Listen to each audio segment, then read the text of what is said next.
That might have been Jimmy Carter's way of telling Donald Trump, be very, very careful owning this market. You can own it on the way down as well. To his former domestic policy advisor and author, President Carter. He was also an ambassador to the European Union during the Clinton years, later a deputy secretary of the Treasury. You name it. What a resume. Stuart Eizenstat with us now. Ambassador, thank you for coming.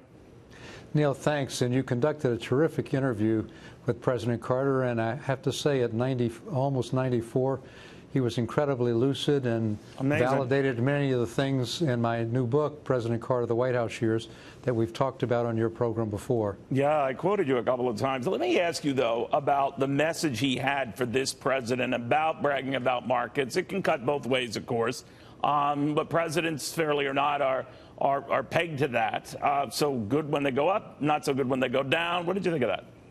Well, I think he had two major messages. The first, in answer to your question about impeachment, is that it is the absolutely wrong thing to do for Democrats to even talk about it. That was one message. And the second is that almost all economists would agree presidents can influence markets and the economy at the margins, but the economy itself is an enormous engine that's driven by business decisions, that's driven by the Federal Reserve on the monetary side. And he said presidents can have an influence, and certainly one has to say that President Trump's tax cuts have encouraged more consumption, they've encouraged more investment, the deregulation has helped as well in setting an environment.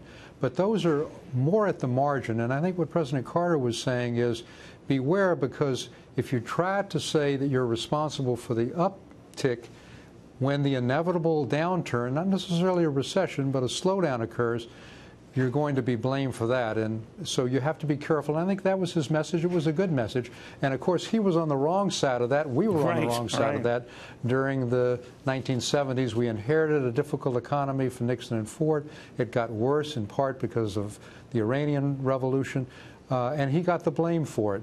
What he did do, and I think this is very important, and you got into this, he decided just before we were getting ready for the re-election against Ronald Reagan to make the most difficult decision, and he said so in your interview, and that is appointing Paul Volcker. Absolutely. Volcker told him, Mr. President, you've tried everything to deal with inflation, nothing's worked.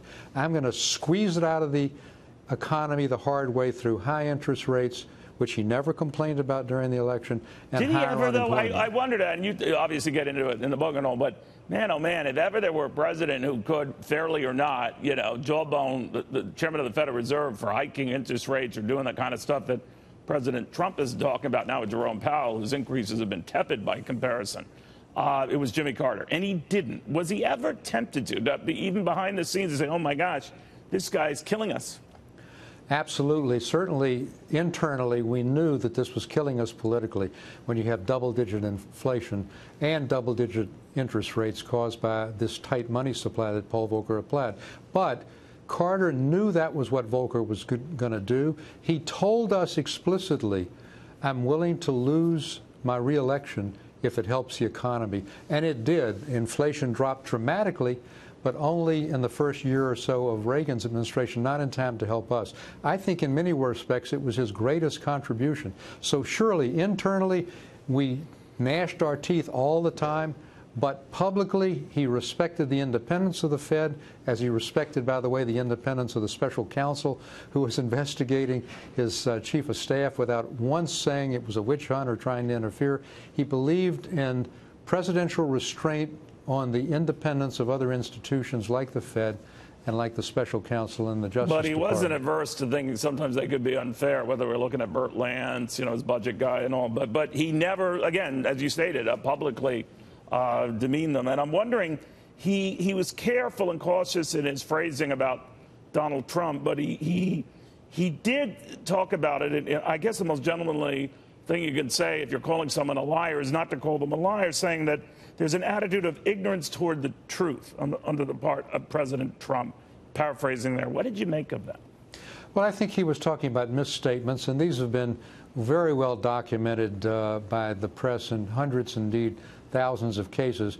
But I think he was very careful in not trying to in any way indict the president. He said he prayed for him. He was positive about the deal that's come with Mexico, which I have too. We negotiated actually a new natural gas deal with Mexico during the administration, and the last major trade agreement beside the Clinton administration's Uruguay round, the Tokyo round, was done by President Carter and Bob Strauss. He was a real free trader. So I think he was very careful today. He was respectful, as he should be, toward the president, but he also said that truth was important.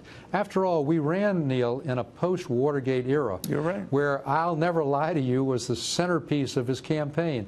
And that was just not rhetoric. The 1978 Ethics Act, special counsel laws. We're now at the 40th anniversary almost of having the inspectors general passed, merit selection of judges. These were all done as part of the post-Watergate era. He grew up in an environment with the Naval Academy, as you said, where the truth was incredibly important. And that theme, "I'll never lie to you," was what helped him defeat Gerald Ford in a post-Watergate era. So obviously this was critical in the administration. It was not just rhetoric, but he was very careful today, I think, how he dealt with President Trump. He was just like a preacher there, very cautious in his condemnation there. But